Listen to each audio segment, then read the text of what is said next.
Amen. Amen, amen. Awa. Hande den jangude fi ruhu. Aujourd'hui, on va étudier la question de l'esprit. Joni ndare. On va regarder ensemble Suratu 17 verset 85. dans le Coran, Sourate 17, verset 85. Bewi. Il dit, Wa yas'alunaka anir ruhi. Ibelanda de may yenulado Muhammad fi ruhu. il demande à la question au prophète Mohammed sur la question de l'esprit.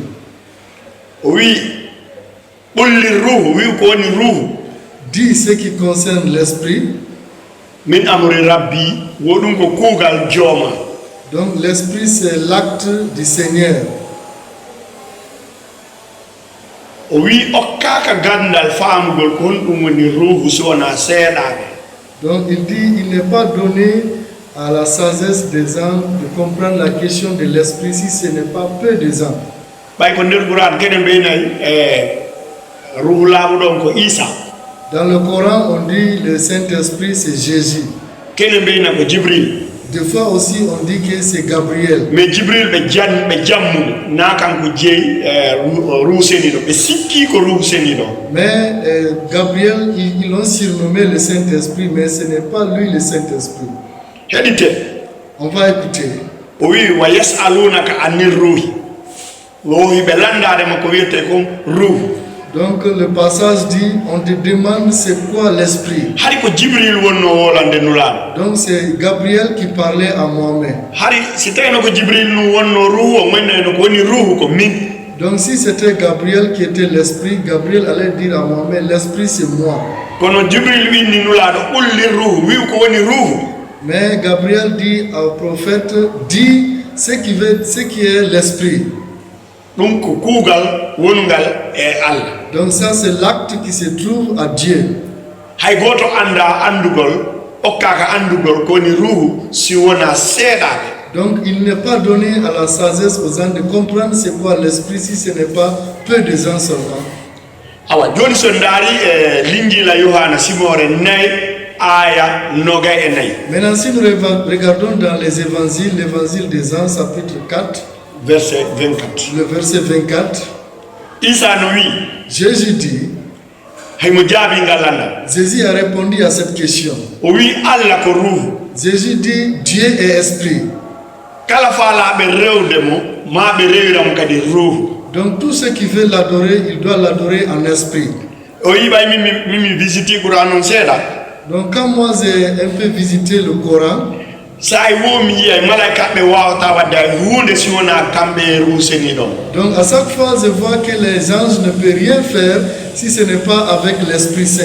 Aha joni noon haray wona ɓe wiiri noon wo ruhu ko immorde Allah ma ko kuugal wongal e Allah. Donc comme ils ont dit, l'Esprit ça vient de Dieu ou bien c'est l'acte qui vient de Dieu. Awa ndaren ɗo goɗɗum. On va regarder quelque chose. Suratu goto ɗo suratu 16 verset 2. Il y a Sourate 16 verset 2 du Coran dit, O wi yunazzilul malaikatu birruhi bi amrihi. Ça veut dire wo malaika ɓe no jippo kañum e ruhu on immorde e yamirore Allah nde. donc les anges et l'Esprit descendent par l'ordre de Dieu. Wona Isa wiiri noon si Allah ko ruhu wala ko malaika ɓen e Allah woni jippodude.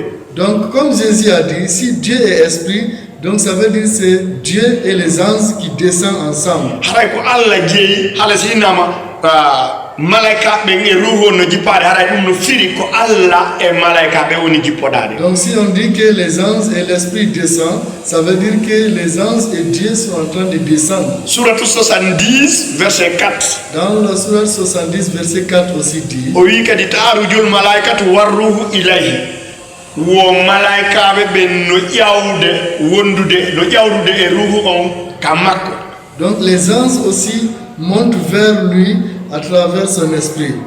Joni no yimɓe ɓen yobe watta yila Maintenant, les gens doivent porter beaucoup attention. jibril kanko tigi ko malaika Donc, Gabriel lui-même, c'est un ange. si malaika ben wole dare jibril no tawa Donc, quand on parle des anges, Jibril fait partie si des anges. tawi ruhu on no wole de haray ko Allah wana wole de Donc, si on parle de l'Esprit Saint, ça veut dire qu'on est en train de parler de Dieu. et suratu 97 verset 4 Donc, Suratu 97, verset 4 aussi nous dit. nenon du onno suratu mainnamo suratul adl Donc, cette sourate, on l'appelle Suratu Adl.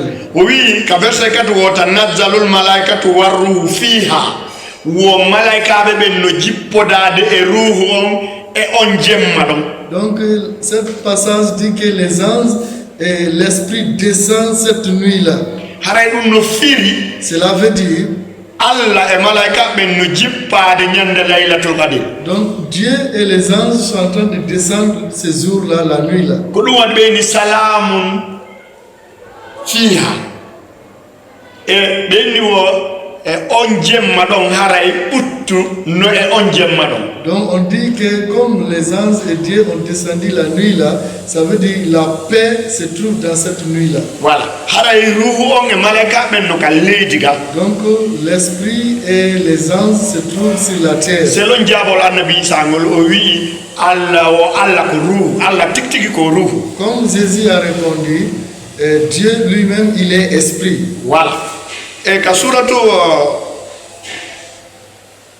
66 Dans la sourate 66, verset 12 le verset 12 du Coran, jonde ndarde no ko hombo woni Isa tigi maintenant on va voir qui est Jésus réellement. o wi Il dit, fanafakhna fihi min ruhina, ça fait dire aynene Mariama Allah daali wo Mariama o aynuɗo wudere munde mana awra mum on min wutti e awra on ruhu amin on. donc le passage coranique dit, Marie qui s'est conservée une vierge, donc le Coran dit, nous avons soufflé notre esprit en elle. Hari ko Allah ruhu on tigi ko Allah. Donc l'esprit en réalité c'était Dieu. Ko ruhu Allah on tigi ari e nene Mariama. Donc c'est l'esprit de Dieu qui est venu à Marie. Ko ɗum waɗi si ɓeyni Isa ko o ruhu Allah. C'est pour cela d'après le Coran on dit que Jésus est l'esprit de Dieu. Ko ɗum woni ka liggila Yohana Isa inni wo ko heɓira ɓandu kon ko ɓandu. C'est pour cela dans les évangiles Jésus dit ce qui est né de la chair est chair. Ko heɓira ruhu on kadi ko ruhu Allah. Et ce qui est né aussi de l'esprit est l'esprit de Dieu. Ko ɗum woni ko fii ko homo woni Isa ko ɗum wonde wowlde. Donc ce que nous sommes en train de dire c'est qui est Jésus-Christ. Heɓe hunduko wowlugo ko hombo woni Isa. Ayez la bouche de demander, de se poser des questions. Qui est Jésus? Woton hul wowlude ko defte ɗen wowli ko. Donc n'ayez pas peur, n'hésitez pas de dire ce que les Écritures ont dit. Wota wowlu ko defte ɗen wowlaade. Donc ne dis pas ce que les Écritures n'ont pas dit. kono ko defte ɗen wi ko wowlu ɗum. Mais ce que les Écritures ont dit, il faut dire ça. Yo jomiraɗo waɗ barke mum. Que Dieu vous bénisse. Amen.